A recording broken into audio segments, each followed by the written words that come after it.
So good morning, everybody. Thank you so much for coming to the Dallas Literary Festival this year. This is actually my first time attending, so I'm thrilled to be here remotely. And I'm an agent at the Stuart Krichevsky Literary Agency, where I work on a mix of fiction and nonfiction. Prior to that, I was an editor for about 10 years at the Knopf Doubleday Publishing Group. And my friend and peer, Stephanie Delman, is here, and I will let her introduce herself.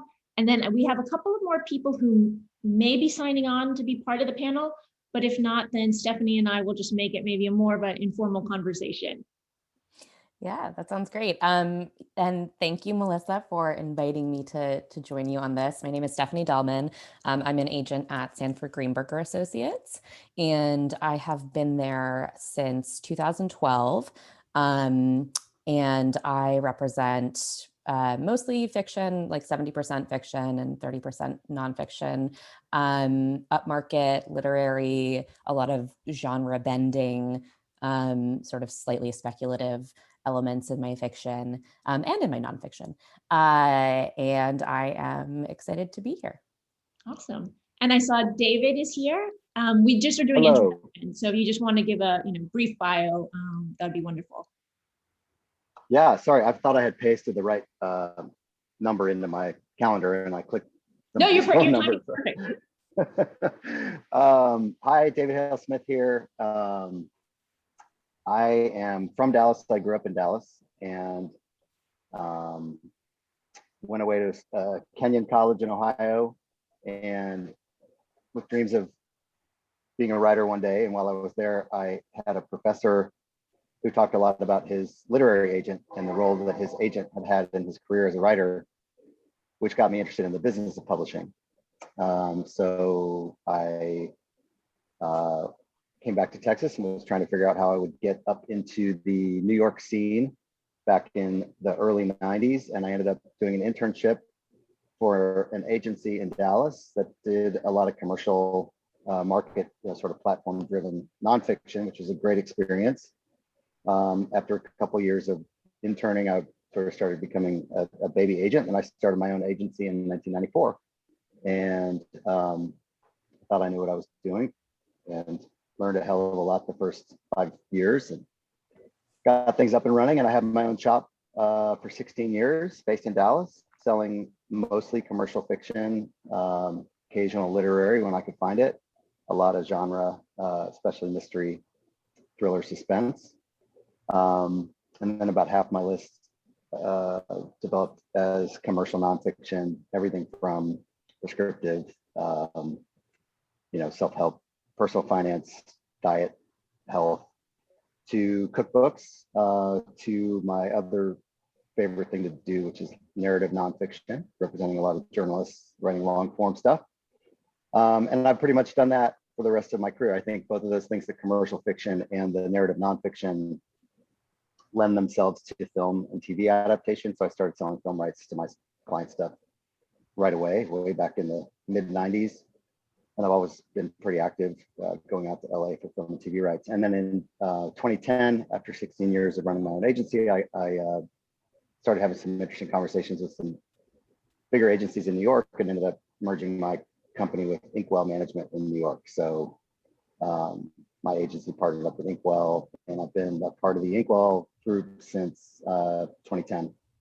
And it's been awesome because I get to live and work in Dallas, although I spent a lot of time on airplanes to New York, but pretty much doing the same exact list of clients, but I've grown my list quite a bit because I don't have to run the company anymore.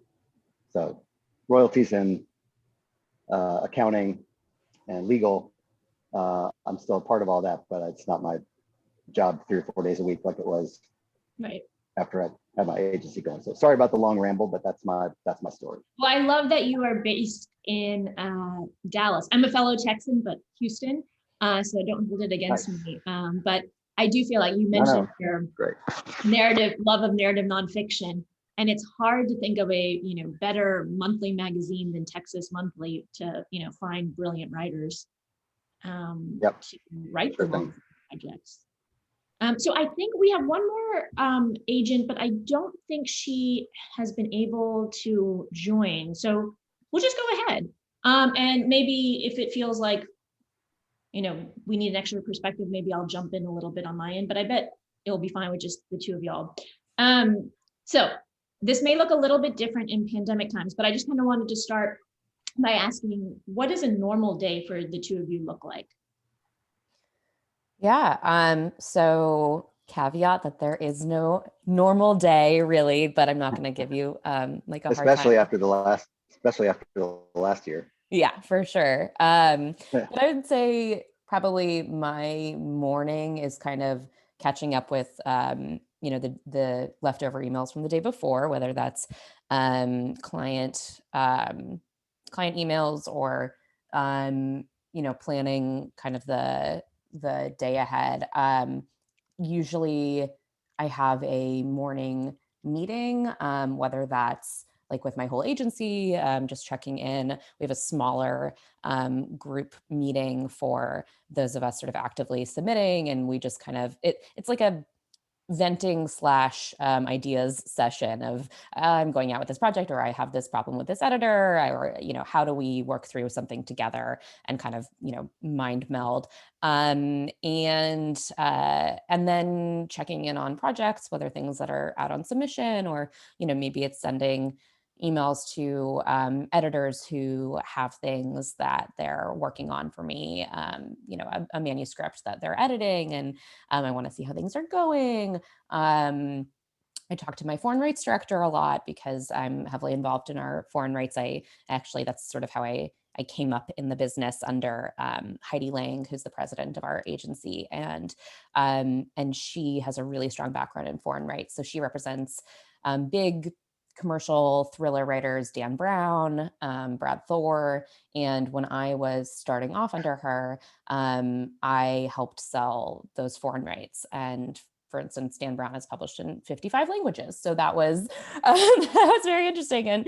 And Melissa, when Melissa was at Doubleday, I feel like we must have had some kind of, I know you weren't working on Dan Brown, but no, but everywhere. when there was a Dan Brown, right, everybody was working on Dan Brown. Exactly. Yeah. So that was a lot of fun. That was an interesting education, even though my taste is very different from Heidi's. And I've taken what I learned about foreign rights and I do apply it to my own clients. So like David was saying about film TV, I'm not as hands-on with that kind of stuff, although I do work with a variety of film TV agents and co-agencies in LA, and so I'm talking to them a lot as well. But I'm more hands-on with the foreign rights. So whether that's checking in on a UK submission of something that just sold in the US, approving covers from Romania, like whatever the case may be. But I would say on an average day, I'm probably in touch with about 5 to 7 of my clients. That's a sort of very random number, but definitely at least 5, and I feel like I've ended a day where I'm like, wow, I was in contact in some form or another with, 10 clients today. And whether that's like a phone call working through a new project, a phone call working through anxieties about like a project that's going to be published soon, a lot of working through things. Or, some clients I have a more casual relationship with and we're texting. Some clients we're discussing like a cover or a promotion that we're excited about or that's gone awry. And maybe I'll squeeze in some time for editing and or reading through the slush pile, but a lot of that happens after hours. Yeah, I think that kind of covers it. Yeah, that's great. David?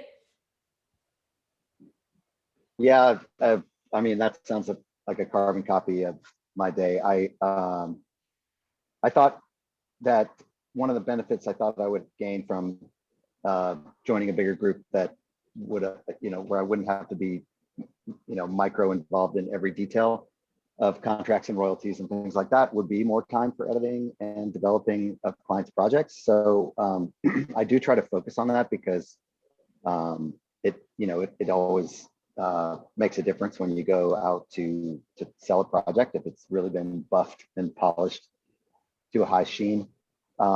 You know, I probably share the same challenges with you guys. When you're working with, especially with novelists, you get a lot of 400 and 500 page reading assignments. So I do try to block out some time during the day. I used to, when I was younger, I used to only do that at night because I felt like it was so important to be on the phone. Or, you know, if I was in the city in New York, out and about meeting. And I always thought I was jealous of agents and editors who could sit at their desks and edit. But now that I'm old and gray, I actually do have to block out time because I just fade out at night in terms of my editing power, my brain power to do multiple, you know, pages at night. So I definitely try to get some editing done earlier in the day if I can. But other than that, it's pretty much the same. I mean, it's phone calls, following up, talking with both authors and editors and rights people. Inkwell, we have two co-directors of our foreign rights department, so they do the main work of submitting, but and being in contact with the foreign publishers and agents.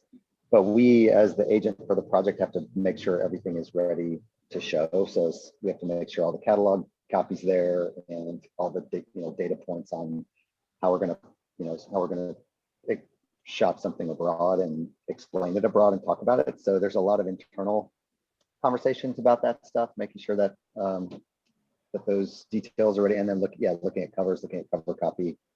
The other thing I do try to do a little bit is prospect for new clients. So I spend some time reading online. I spend some time reading referrals. I try to actually block out time to look at even stuff that's coming in sometimes unsolicited, that either somebody in the agency has bumped up to me, or was in the inbox, and that sort of fits my category.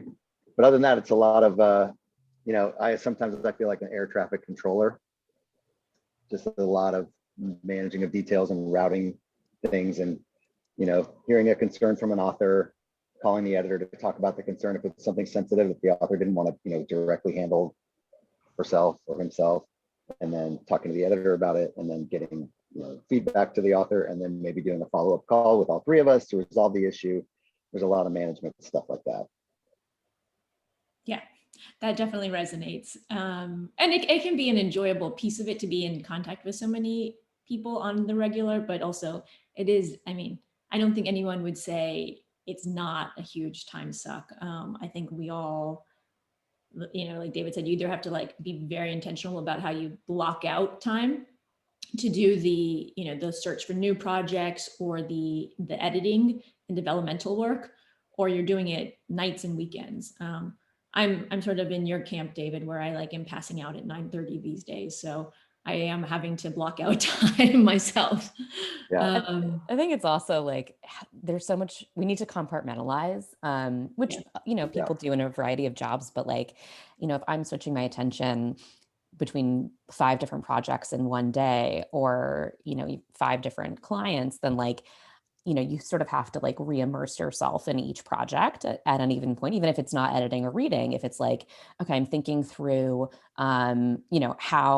how this pitch is going for this internal sales conference that the editor is joining, and we all need to kind of brainstorm some Q&A possibilities for the author, or whatever the problem is. You sort of have to jump into that dialogue as if that is your only client for that time being. That's where your brain is that one-on-one. So yeah, there's kind of whiplash, I think. It's the multitask but intense focus. Yeah. That you have to constantly juggle.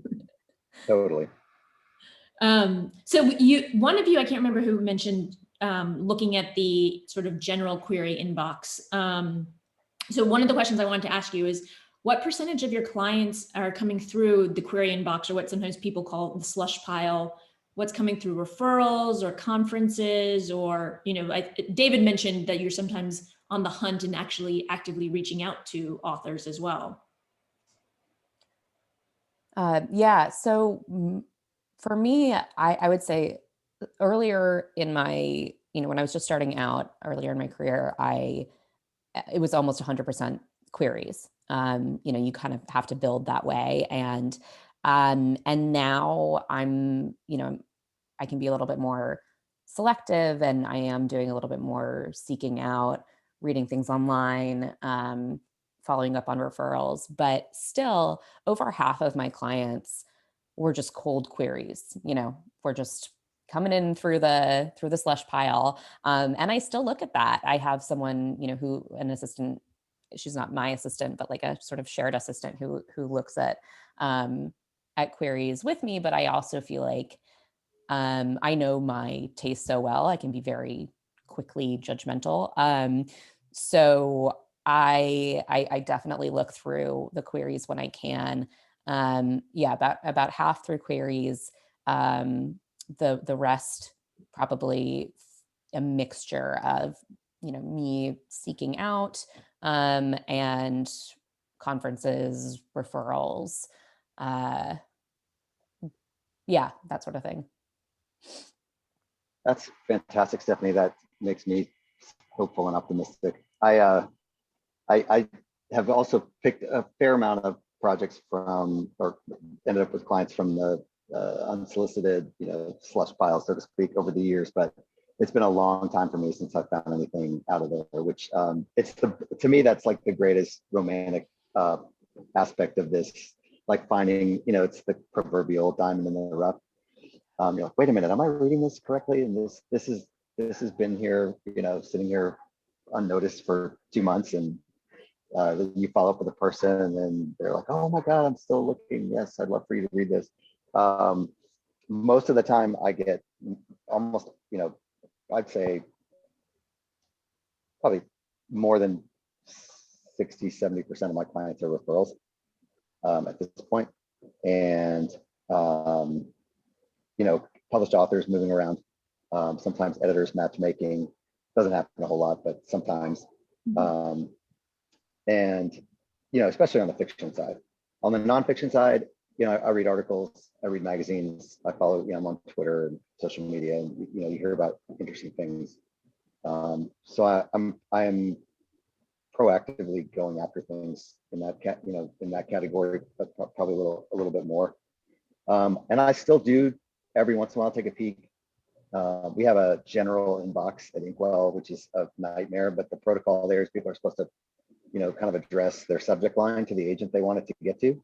So we see, you can go search that way, and assistants and interns sometimes sort them and kick them around. And but I'm embarrassed to admit, I haven't looked in that slush box in quite a while. Yeah, I mean, I have gotten, I think so I started agenting almost 3 years ago. And I would say that most of the writers that I have signed up since then have been through the general query inbox.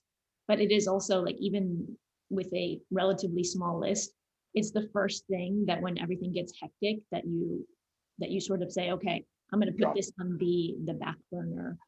Which is why when you say like, oh, this has been sitting in my inbox for 2 months, how did somebody not snatch it up? It's because we're all just hopelessly behind, I think. Yeah, it's overwhelming. I do know a few people who are just like ruthless about like, I go through every Friday and empty up my query inbox and do it again the next Friday and the next Friday and the next Friday.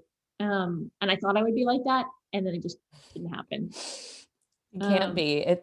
Everything else gets in the way. But I do think, I'm pretty fastidious about like going through, not every Friday, I don't have a set time. But I'm still have that hunger of like, I don't want to miss anything. Yeah. And even just sort of looking, I have all my my books behind me. I see all of them. The wall. And like, these are my 2020 books. And actually, all 5 of these authors came through my query inbox.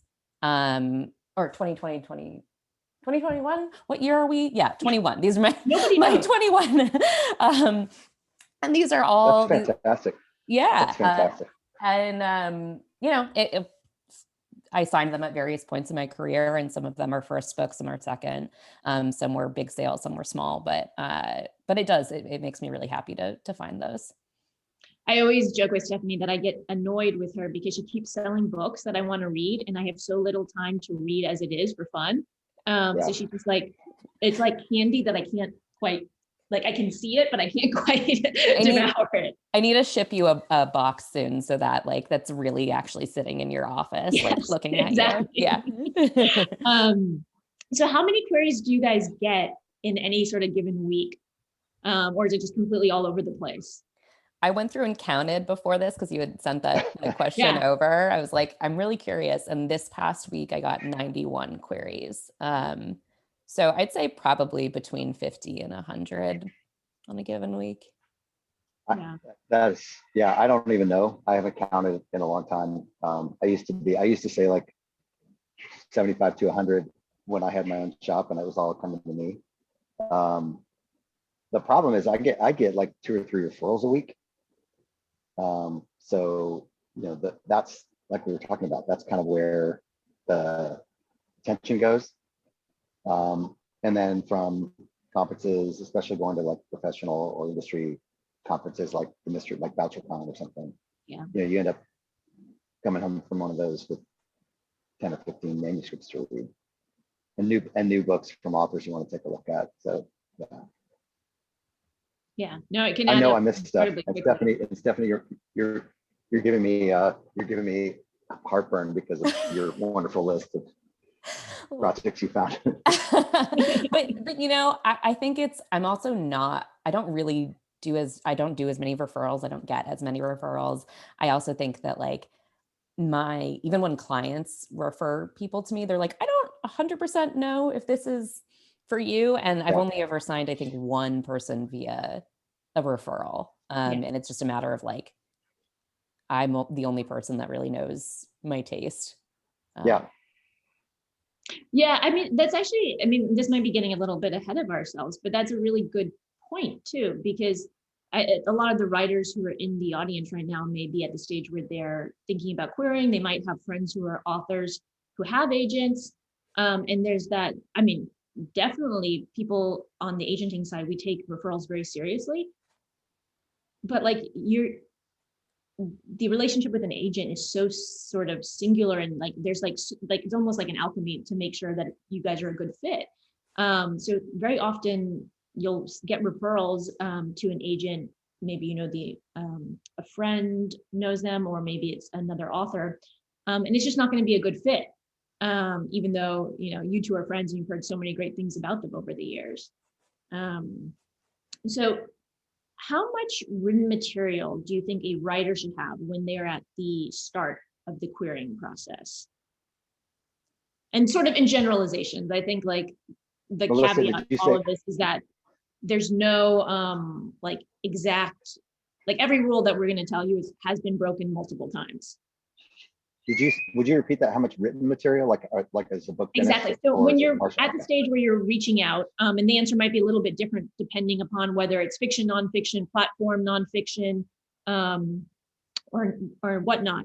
But how much do you think for yourselves is required for you to really get a taste of what they're doing and decide to, you know, take that leap on your side? I'll let David answer the nonfiction, but I think for fiction, for me, you have to have written the full novel before you're querying. Yeah. And that's also a matter of, you know, you just have to be ready. You have to have brought it as far as you possibly can on your own. And you have to, you know what the book is. So I would say novels, write the whole thing before you query. Nonfiction's a little different. So maybe I'll kick that over to David. Yeah, Stephanie, I agree. I always tell people make sure you have the whole book written before in fiction before you start querying, because the best thing that's going to happen is someone says, you know, oh, this is one of, you know, we ask in our query process, we ask for people to just paste 50 pages, and it's a huge email, but you know that way you're reading, or maybe it's 10 anyway, you're reading like a chunk of it, and if a book opens strong, you know, then we say, oh, send me the full manuscript. And it's such a bummer when someone says, oh, I'm still working on it, or I mean, still working on it, like I'm finishing final edits, I'll get it to you next week. That's awesome. but I haven't finished writing it yet. I have 50,000 words to go. I'll get back to you next year. That's a little bit of a letdown. So you want to be, like you said, Stephanie, you want to be ready to submit and have something, because if it's good, I'm going to read it like a book. I'm going to sit down that weekend or start that night and read it all the way through, and make sure it holds up. So yes, be complete. And then with nonfiction, it is different. And narrative nonfiction is a little different than than prescriptive or informational books. But most nonfiction is sold from a book proposal. So that's generally, the first 3 to 5 chapters, plus some kind of intro and wrapper with about the author and promotional section. And here's, all about my platform or what have you, author bio, anything else that's relevant. So a nonfiction submission is a package that contains more than just the work itself. And whereas with fiction, all we do, and I'm sure you guys are the same, we just pitch it with a brief, like couple of paragraphs. Sometimes it's just a pitch on the phone or a pitch in person. And then the cover letter kind of reminds, re-emphasizes that. And it's, I always call it, it's the cover, my cover letters or pitch letters are like the first draft of the jacket copy, what's going to go on the flap of the book. Yeah, that's the dream for an editor, to get something that they can just be like, well, why not, just take this and use it down the line. Melissa, you probably, like when you're writing pitch letters now, I feel like you have this knowledge that like the rest of us who haven't been on the editorial side don't have, of like what works, because it's different what works for a query versus what works for query from agent to editor. And yeah, no, it's true. I mean, and it's interesting having been on the editor side for so long, and part of being an editor is that you are building these relationships with agents, and you kind of have a sense of their taste, so that when they send something to you, you go, okay, I know that David has amazing suspense novel, so if he's telling me that this is good, I'm reading it tonight, or as soon as humanly possible. But the pitch letter still does a lot, I think, on that side, to be like, what is going to make it on the very, very top of the pile. I mean, I think my biggest thing when I was an editor was just as concise as possible to get to the sort of like central dilemma, or like what's at stake, rather than, I mean, sometimes people would pitch really beautifully written, but it was almost like a synopsis. And it's like, I don't need to see like acts 1, 2, and 3 of this. I just need a sense of what the book is about.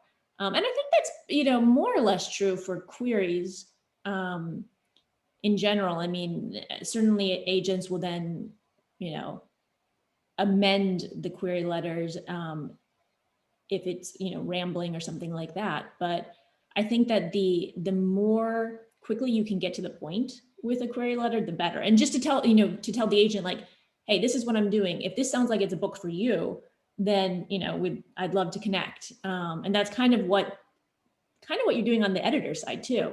Because then it's all in the actual read once you get their attention. So you were mentioning, Stephanie, take it as far as you can go, particularly with the novels. But then I know that you guys do a lot of work developing as well. So what can writers kind of expect? And it's not the same from agent to agent or agency to agency, but just like in your own experience, and maybe like what you've seen with some of your peers or colleagues and things like that, in terms of developing projects before they go out on submission.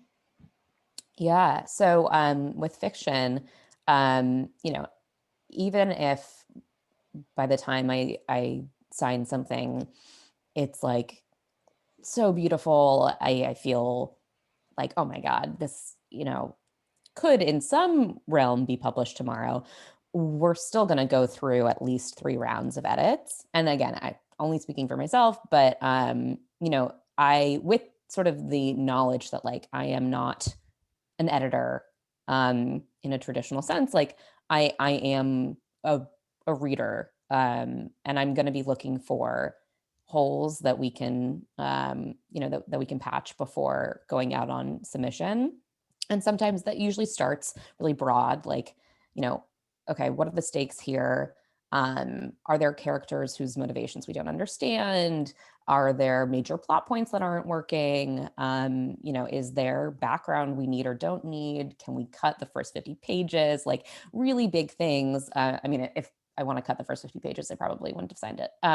But you know, we start big and then we sort of winnow. And you know, I'm doing that with a project now where we're on that very last sort of you know, nitpick. And even still in those last reads, and this is probably my 6th time reading this book, I'm still catching things here and there, whether it's a sentence or oh, you know, I think that this character, like this one thing this character's mother does, I think we need to bring that in like earlier, just even with a sentence. So it is, I do a lot of hands-on editing, and it's partly why I don't have all that many clients. I really like to kind of focus on each of those. The flip side of that, you know, if something doesn't sell, then you'll have read a manuscript 6 times and edited it and spent, you know, a lot of time and energy on something that ultimately doesn't sell. And so that's also, you know, that's kind of why we are as picky as we are. We want to be really confident that we're developing something that that will sell. That's why you sell so many books, Stephanie, because you work on them so hard. It makes a huge difference. I mean, I do the same thing. Yeah. It's yeah, I don't know. I feel like with nonfiction, you're doing a lot more like ground up. I'm still every nonfiction project I work on, I'm like, I feel like this is my first time doing it. They're all so different. It just doesn't come as naturally to me. So I'm always curious with people who have done so much nonfiction, like there's so much developmental work that you have to do. It's like I mean, sometimes they're, you know, they're dreamy, just really easy, and everything just goes great. You get a draft proposal in that's barely needs any work. But other times it's multiple. I just submitted something that we went through multiple rounds on: title changes, focus change, whole new thread of the story that got woven in by it was just a really great writer who's done other books before. It just wasn't quite, you know, there. So yeah, it was tons of work. The beautiful thing about nonfiction, though, for me, and cookbooks are different. Cookbooks are so much work, and I love doing them, but every one of them is, you know, it's a collaboration meets the marriage of photography and words. So that's a whole 2 layers that are just that, you know, 2 ingredients that have to blend. Sometimes there's like a recipe editor involved. It's just so much work. And a lot of the times they don't sell for that much money. So there's always budget considerations. But with my original point about narrative nonfiction is, most of the time when you sell a narrative nonfiction to a good editor, unless there's a train wreck of some kind, it's sort of like I don't have to be as involved with the rest of the book, you know, because it's handed off to the wonderful editor. Like Melissa takes it over, and you know, it's like, okay, I'm on the sidelines. If you need my help, I'm here. If something goes wrong, I'm here. Or you want reads, cool. But you know, it's not like with novels where I'm getting pages and chapters at a time. Yeah, that's really, really true. Because a lot of times once an editor will take it over, they'll say, okay, you've got basically the roadmap with the proposal, and like all maps, you might go a little bit off road, in some good ways and some bad ways. But you're usually going to be sending things into the editor in, you know, here's a quarter of the book. What do you think? And then the editor will give feedback, and the agent reads, but is not as heavily involved for the most part. The other thing that's kind of interesting about nonfiction that I've been thinking about lately as it pertains to, you know, developing proposals, sometimes it feels like they come together really quickly. But there's also, especially for people who are sort of like on a beat or, you know, an authority on the subject, they have been doing the work 2, 3, you know, 5, 10, 15 years before that to be able to say, I'm the expert on, you know, education policy in, you know, California. And maybe they can put together their 60-page proposal in 6 weeks, but it's the 10 years before that kind of allowed them to see the, you know, the structure and the most important points. That said, you never know. I mean, it could still be, I think a lot of the nonfiction that I have worked on has been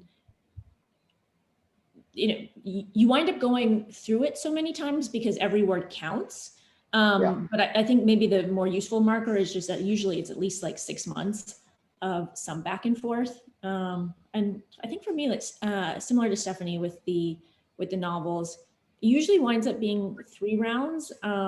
And maybe you still even at that point feel like, maybe it needs more, but also am I losing perspective? And I don't want to, edit to within an inch of its life so that an actual editor feels like there's no flexibility there. I mean, that's the thing as a former editor that I have to kind of find that balance, I guess, between just being like, I can't bring it to market on my own. I have to bring it to the editors.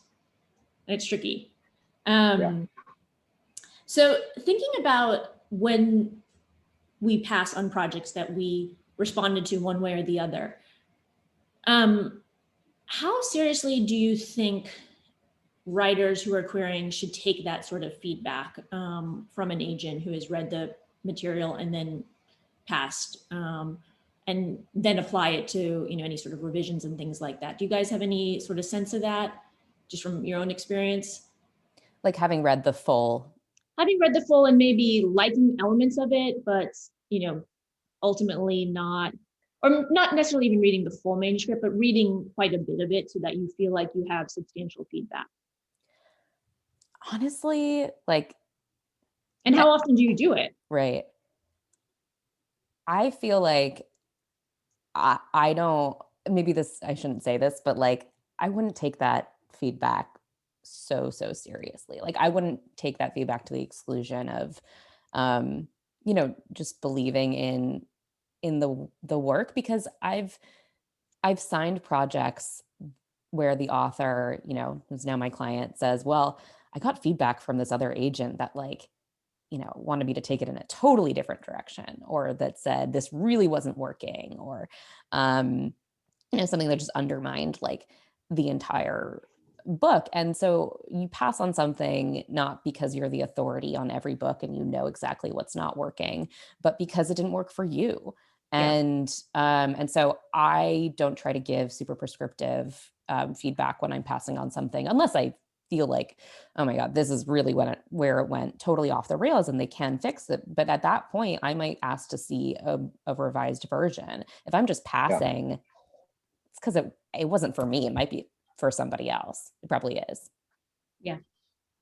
Yeah, I totally agree. I mean, there's different kinds of responses in the rejections. I try to, be very straight to the point and, polite and what I'm passing on.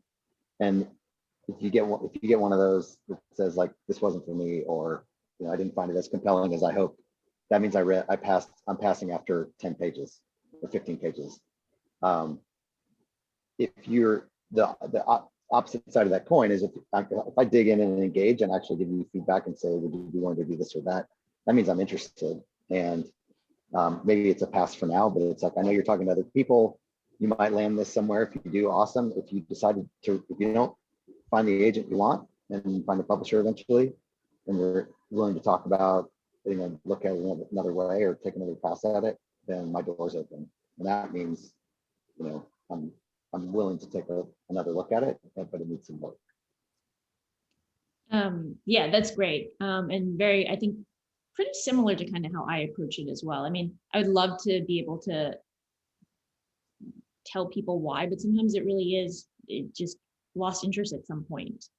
So we have some questions from people who have been attending. How much money should an author expect to pay an agent? Well, this is an easy one. 15%. But it's a really good, and by easy, I mean, one of the most important questions for us to actually cover. So thank you for putting it in.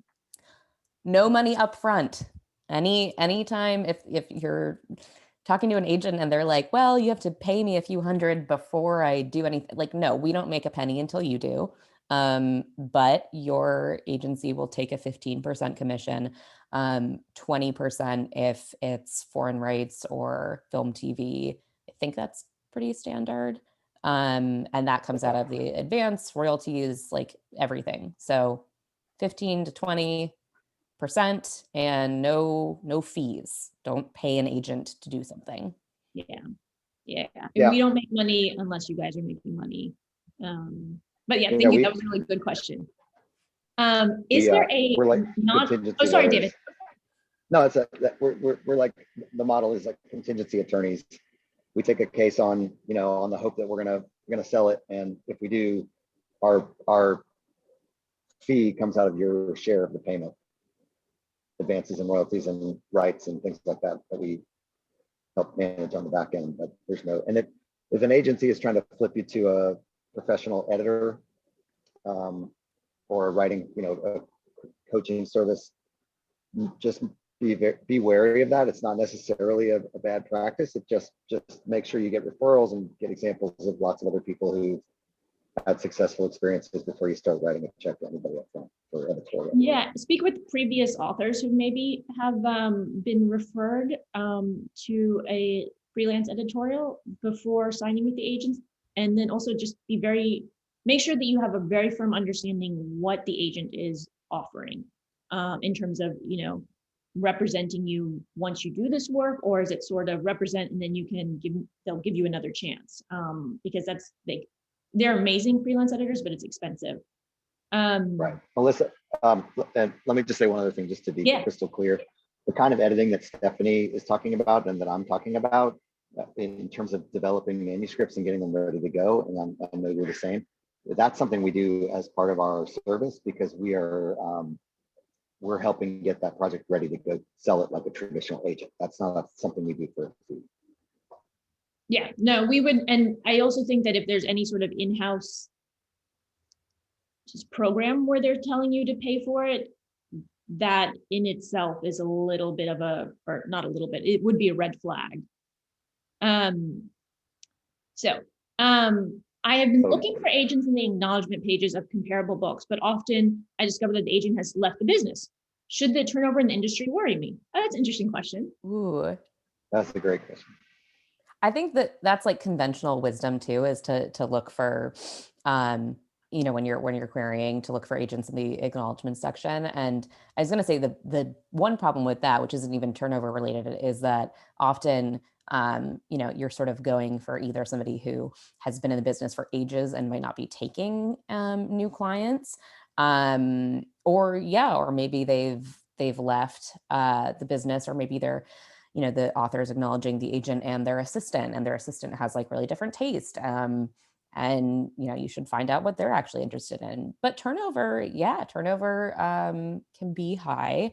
I feel like personally, maybe I'm not thinking this through, but I don't feel like I know that many agents who have left the industry after actively selling books for a while. I feel like it's happens, in the first 5 years. Yeah.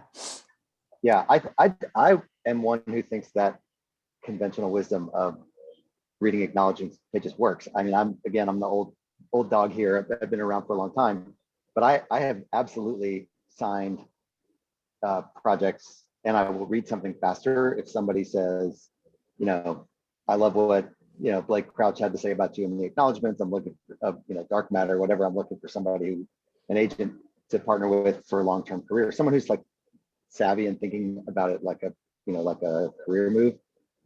It makes a difference to me. It just shows a little bit of, it shows awareness of our business. And I do think most, you know, there's plenty of good agents who've been around for a really long time. So if you're seeing here and there agents who have left, it probably just means it didn't, you know, wasn't a good career fit for them. I mean, it's hard to make money as an agent. Having started an agency, you know, it takes 5 to 7 years to even make a living, no matter where you live, if you're good at it. So it's you know, it's not for everybody, and it's not necessarily a bad sign that somebody moved on to something else. Yeah, and I mean, I guess the thing is, it's just like any other industry. There are going to be people who enter and leave at any given time. And part of what you would want to assess as an author is how long the agent has been in the business and how they seem to sort of feel about it in terms of its, you know, just basically its health. And then another question that you could ask is, what happens if somebody, leaves the agency or leaves the industry? Do I get reassigned to somebody? Who might I get reassigned to? That said, people, when they're signing you, they may think they're, completely in it also, and then decide to go to grad school, or, just it's not working out for any reason. But I don't think it happens a ton once you sort of get past that like very, very early stage of selling projects, I think. I think we have time for maybe one more question. And this is a really good one. I haven't had a lot of bylines published in a lot of places, but what is your advice to someone who hasn't broken through, but has a good nonfiction memoir project? Would publishing portions of it or standalone essays versions of the project be a good advice? Thank you very much. Thank you very much. I guess I didn't need to add. But what do you think about that in terms of maybe, do they wait, or should they try to get some bylines out there first? Stephanie, you want me to jump? It's for a memoir. Yeah, I mean, I would say bylines. Like, yeah, I think you publish in good places. Like, I just sold a project, a memoir, sort of a memoir and essays, and I happened upon the author because she was publishing a column in Catapult, which is a great lit mag, and it's called The Monster in the Mirror, and that was the basis for her memoir proposal, was like these columns, even though, she had published a lot of material. It was a really good way to build the proposal. And it's not saying, oh, we're just going to take these essays and put them, and here's the book. Like, it's going to be, part of the finished book, but not all of it. So yeah, I would definitely say try and publish. But David, what do you think? I agree completely. And the only thing I would add to that is there's a little bit of complication sometimes, depending on where you're publishing with the rights, to using exact reprints of material. Most of the time, it's the rights stay with the author, and it's or with the writer. It's not. It doesn't preclude you from doing other things. But just be careful. You don't want to let that limit your publishing opportunities. And if you're trying to get out there and get published, it's better than not. More bylines and more exposure is better than the opposite. That's a good point. Watch those film rights too. Some places that are wonderful can be a little bit grabby. Yeah, and big media is used to be a little more author friendly on rights, but things have changed in recent years, and even podcasts and things like that. They're grabbing film and TV and other entertainment rights, at least grabbing control of them and grabbing the share of them, and that does limit your opportunities. Or it can. I think that is all the time that we have, right, Catherine? Yes, unfortunately, we do have to end. But thank you guys so much for speaking. Absolutely, it was wonderful. Yeah, this was really fun. I could keep going for hours. Yeah. Thanks, Melissa. Thanks, Stephanie. Yeah. Yeah, it's a great conversation. Thank you again. And thank you so much for having us. Absolutely. Yep. Thank you guys. Thank you. And just so you know, everybody, we have one panel at the 12 o'clock hour. You really don't want to miss it. It is one of our literary leaders honorees, Emma Rogers. Yes, who will be in conversation with Dr. W. Marvin Delaney. So we really would encourage you guys to attend that one as well. Thank you so much for coming. Thanks. Thanks, guys. Bye-bye.